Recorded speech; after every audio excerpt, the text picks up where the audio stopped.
Machpelah की गुफा का रहस्य। जब सारा की मृत्यु हुई, अब्राहम ने उसे कहीं भी दफनाने की जगह नहीं चुनी, बल्कि एक विशेष स्थान मकपेला की गुफा केव ऑफ मचपेला को पूरा दाम चुकाकर खरीदा, जबकि वह एक महान व्यक्ति था और उसे यह भूमि मुफ्त दी जा रही थी। पर सवाल ये उठता है, आखिर अब्राहम ने वही स्थान क्यों चुना और क्यों उसने उस गुफा को खरीदा, जबकि वह मुफ्त में भी उसे मिल सकती थी? यह स्थान कहाँ था? यह स्थान था हेब्रोन में, कनान देश में। आज इसे अल-हरम अल-इब्राहिमी या टूम्ब ऑफ द पैट्रियार्क्स कहा जाता है। रहस्य की पहली परत, अब्राहम को क्या दिखाई दिया? यहूदी परंपरा मिड्राश और जोहर में बताया गया है कि जब अब्राहम उस भूमि से गुजरा तो उसे वहां एक दिव्य सुगंध और प्रकाश महसूस हुआ। उसने देखा कि उस गुफा में प्रकाश व्याप्त था और वहां की भूमि अलग प्रकार की पवित्रता से भरी हुई थी। और वहां कौन दफन था? रब्बियों के अनुसार आदम और हव्वा, एडम एंड ईव, को मकपेला की गुफा में ही दफनाया गया था।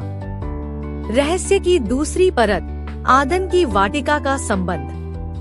जोहर और यहूदी रहस्यवाद के अनुसार मकपेला की गुफा वही स्थान है जहां से आदन की वाटिका, गार्डन ऑफ एडन, का प्रवेश द्वार है।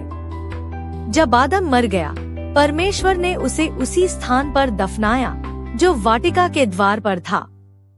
यह वो ही जगह थी जहां मानव और परमेश्वर के बीच का पहला संबंध टूटा था, और वहीं अब्राहम ने विश्वास से उसे पुनः जोड़ने का बीज बोया। तो अब्राहम ने क्या किया?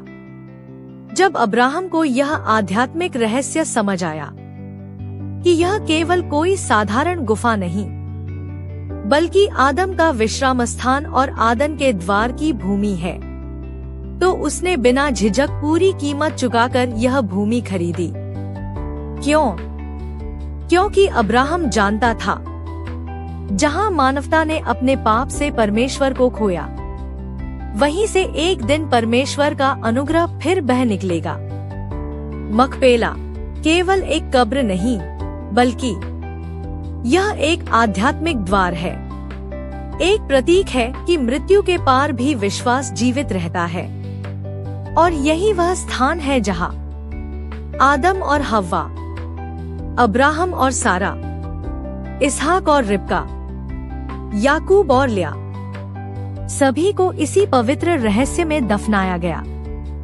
अंतिम शब्द, मकपेला की गुफा कोई साधारण भूमि नहीं, यह उस प्रवेश द्वार की भूमि है जहां से आदम को निकाला गया, और वहीं से परमेश्वर ने अब्राहम के द्वारा पुनः एक नई वाचा की शुरुआत की।